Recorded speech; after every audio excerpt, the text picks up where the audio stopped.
Nah ini Pak Taufik, di sini ada baling-balingnya nih. Oh iya. Nah, ada lubang, ada kayak baling-balingnya. turbin ya? Ya kayak turbin gitu ya.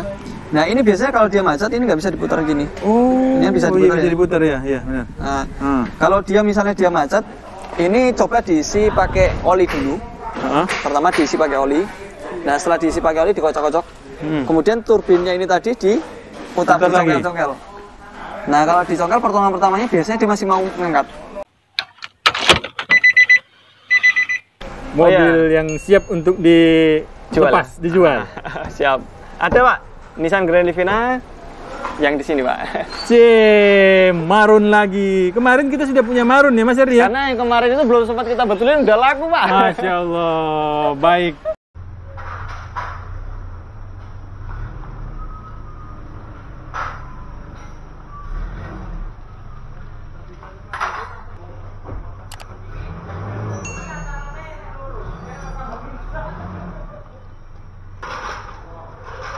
Assalamualaikum Mas Ardi. Waalaikumsalam warahmatullahi wabarakatuh Pak Taufik dan juga sobat HPdia.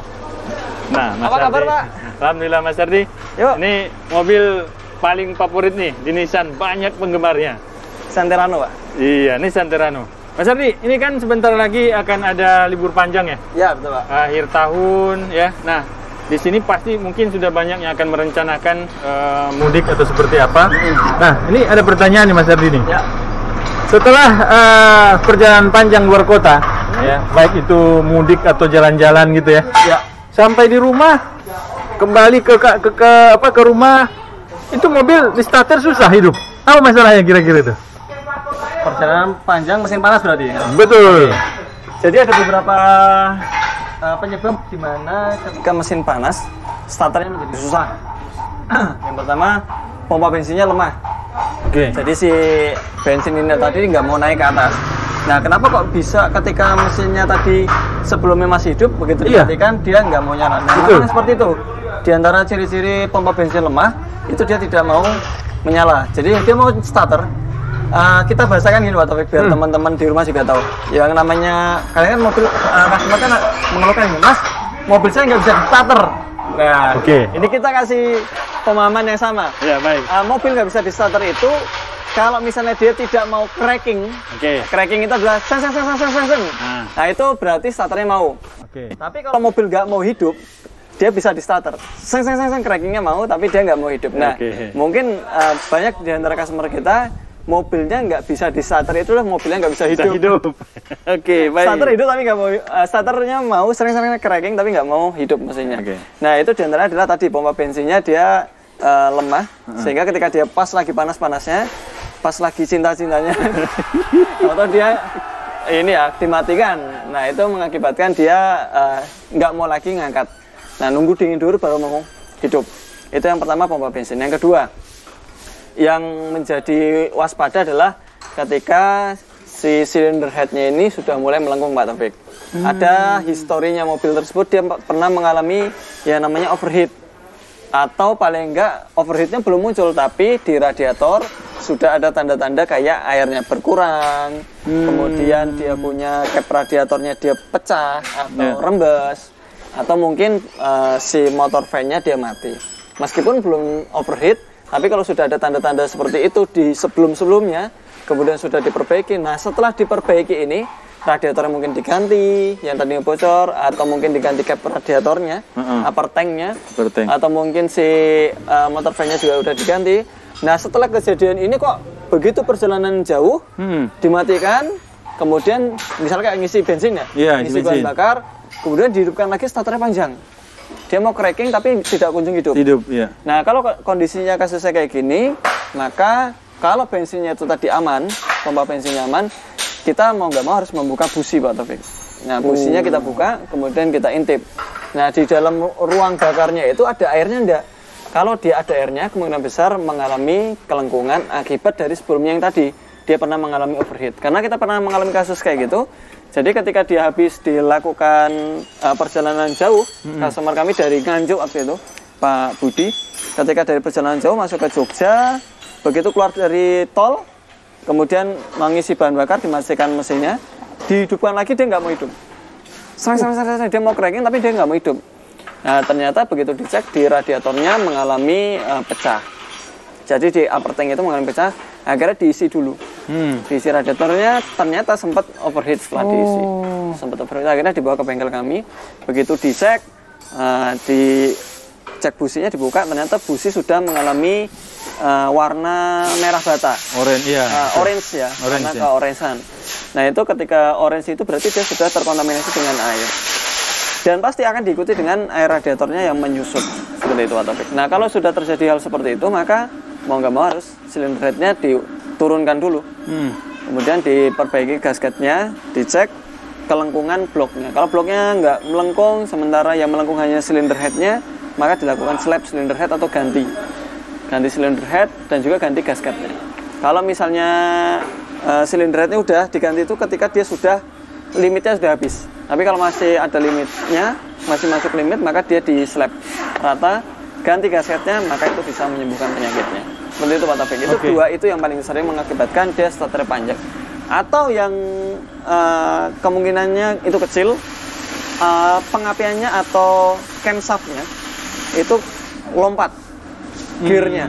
Karena mungkin kampratnya udah mulai mengendur, atau mungkin pelumasannya olinya kurang. Itu bisa mengakibatkan lompat giginya. Nah, ketika dia lompat, maka yang terjadi untuk proses starter ulang itu menjadi sangat panjang. Atau mungkin sensor CKP-nya. Jadi ada beberapa hal tentang yang mengakibatkan dia starternya itu panjang. Bisa dari pompa bensin, silinder headnya melengkung, kemudian tadi ada apa? Camshaft. Iya, ada camshaftnya dia loncat. Kemudian ada juga sensor pengapiannya yang juga semi mati. Kayak gitu. Sensor-sensor CKP apabila dia semi mati, Pak Taufik, itu tanda-tandanya ketika mesin sedang panas, lagi jalan, tahu-tahu mesinnya mati. Mati tiba-tiba? Mati tiba-tiba. Tapi di saat lagi masih hidup. Tapi kalau dia sudah parah, ketika dia panas-panasnya kemudian dimatikan, starter lagi, dia akan sulit untuk nyala. Tapi begitu mesin dingin, dia akan nyala. Kayak gitu. Baik, untuk relay sendiri bagaimana, Mas? Apakah ada hubungan? Untuk relay, kebanyakan relay motor, relay throttle ya. Relay throttle itu juga bisa mengalami gosong. Ketika dia gosong seperti itu biasanya ini dulu, Pak Taufik, akan muncul check engine. Check engine-nya dia akan nyala. Nah, kalau check engine-nya nggak nyala, biasanya sangat jarang relay itu terkena. Berarti ada yang membedakan ya antara relay, terus antara pompa bensin, ya. Nah, jadi kalau yang pompa bensin dan yang tadi pernah terjadi overheat, itu di check engine tidak muncul? Ya, ketika dia nggak nyampe overheat, itu dia nggak akan muncul. Karena kan kayak tadi waktu kita pernah membahas tentang video yang sensornya itu dia rusak. Sensor temperatur. Iya, ketika sensor temperatur rusak, sebenarnya mesin udah mengalami panas. Tapi karena dia tidak mengirimkan sinyal panas ke ECU, maka dia tidak terbaca sebagai overheat. Yang terjadi adalah mechanical mesinnya yang terkena. Kayak gitu. Nah, dampaknya ketika dia mesin itu tadi udah lewat airnya udah nyebrang ke ruang bakar, itu tadi starternya jadi panjang. Nah, kalau mesinnya dingin, dia malah bisa hidup. Tapi itu tadi kita harus ngecek mesinnya, oli mesinnya. Biasanya oli mesin kalau untuk kasus silinder head dia melengkung, air masuk ke ruang bakar ketika kondisi panas dan ketika kondisi dingin dia nggak akan masuk. Itu di oli mesinnya sudah tercampur dengan air. Kayak gitu, Pak Taufik. Ya, nah di sini ada pompa bensin, Pak Taufik. Pompa bensin itu umumnya seperti ini untuk yang mobil-mobil injeksi. Jadi ada yang bentuknya tabung seperti ini. Di dalamnya sini, ini tak buka. Ini kita kebetulan ada merek Denso ya. Ini posisi ada di tangki ya, Mas? Di dalam tangki. Kalau dia misalnya kita buka sisi depan, sisi injektor, tentu kalau teman-teman sekalian nggak bisa membuka, minta bantuan mekanik. Nah, di sini dia ada gearnya. Di dalam sini ada gear. Ini biasanya di gearnya ini, itu dia mengalami kemacetan kalau dia posisinya dia mati. Nah, ini Pak Taufik. Di sini ada baling-balingnya nih. Ada lubang, ada baling-baling. Turbin ya? Ya, kayak turbin gitu ya. Nah, ini biasanya kalau dia macet, ini nggak bisa diputar gini. Ini bisa diputar, ya? Iya, benar. Kalau dia misalnya dia macet, ini coba diisi pakai oli dulu. Pertama diisi pakai oli. Nah, setelah diisi pakai oli, dikocok-kocok. Kemudian turbinnya ini tadi diputar, dicongkel-congkel. Nah, kalau dicongkel pertolongan pertamanya biasanya dia masih mau ngangkat. Oh. Jadi dimasukkan oli dulu, bisa pakai oli mesin, oli transmisi, oli power steering. Nah, dimasukkan nanti di ngumpet gini ya, kocok ya, dikocok-kocok sambil diketok-ketok. Nah, setelah itu si ininya baling-baling ini sambil disogok pakai bahan besi yang cukup lancip ya. Diputar-putar gini sampai dia mau mutar. Oh iya. Nah, kalau dia sudah mau mutar, dicoba lagi. Semoga masih bisa. Biasanya kayak gitu. Itu biasanya hal seperti itu sering bisanya atau sering tidak bisanya, Mas? Sering bisa, Pak.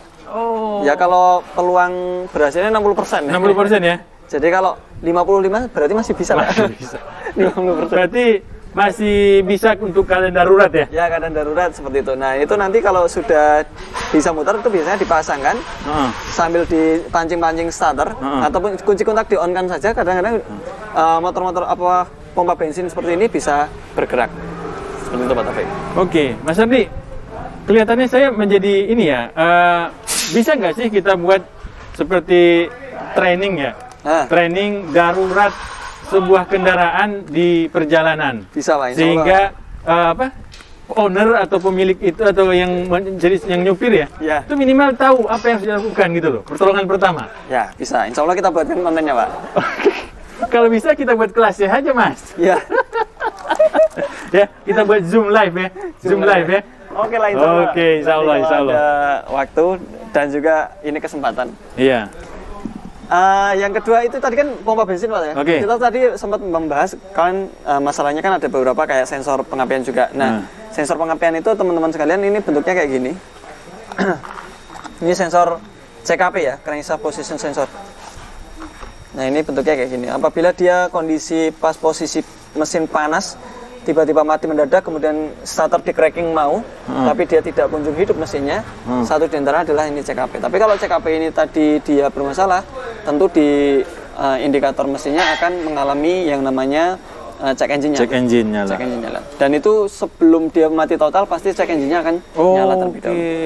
Tapi tidak sedikit yang kondisi mesin mati, di scan muncul, padahal di indikator mesinnya tidak muncul, menyala. Seperti itu, Pak Taufik. Baik.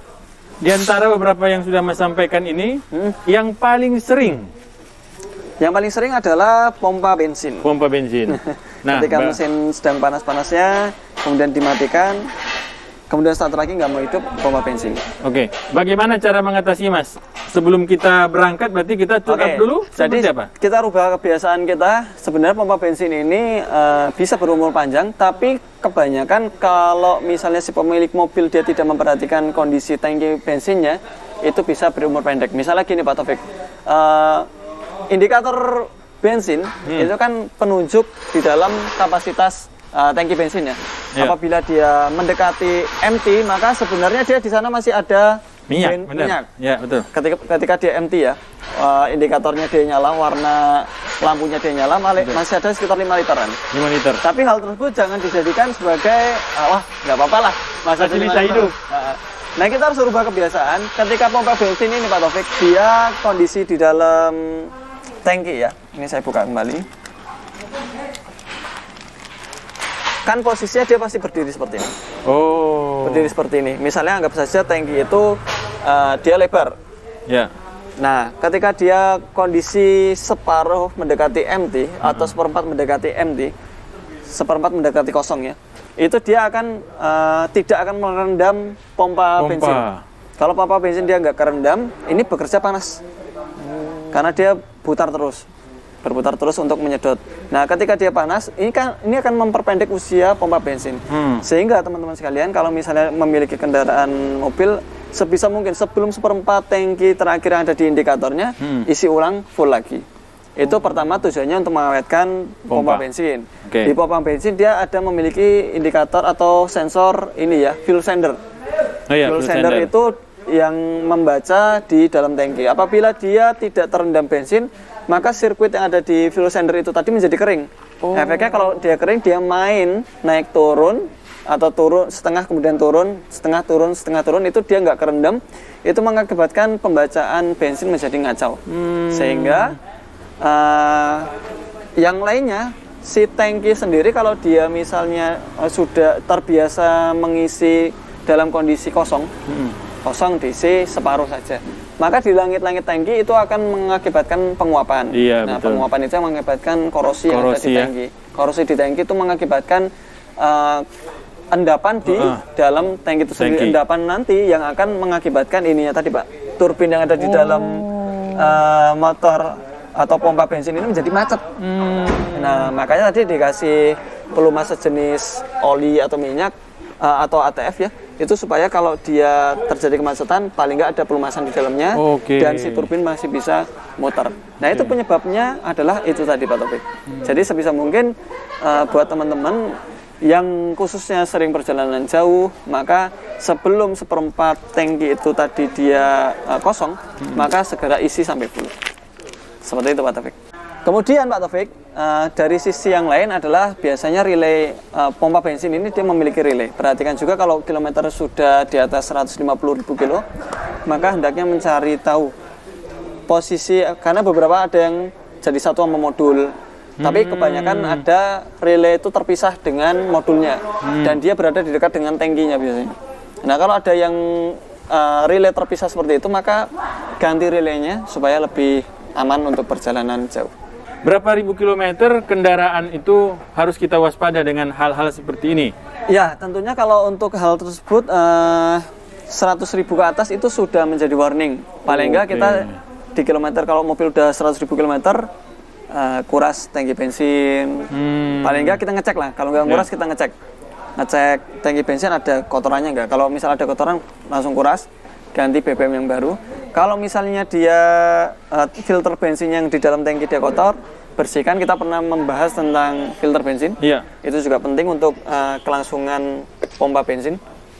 Lalu kemudian kalau sudah di kilometer yang mendekati 200.000 seperti itu, tentu kalau belum pernah ganti pompa bensin, ganti aja.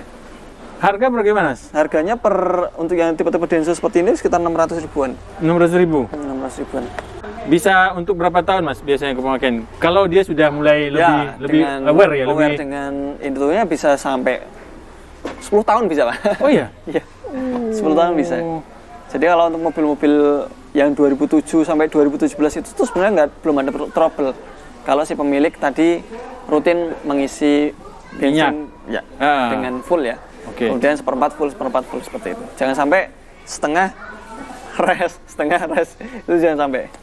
Baik kawan-kawan, terima kasih Mas Ardi menjelaskan untuk kawan-kawan yang akan jalan mudik. Ya, bisa selamat di perjalanan ya Pak. Selamat di perjalanan, dan kalau arah menuju Jogja silakan call AHA Montor. Kalau penting insya Allah bisa dibantu oleh kawan-kawan. Ya, terima kasih. Assalamualaikum warahmatullahi wabarakatuh. Waalaikumsalam warahmatullahi wabarakatuh.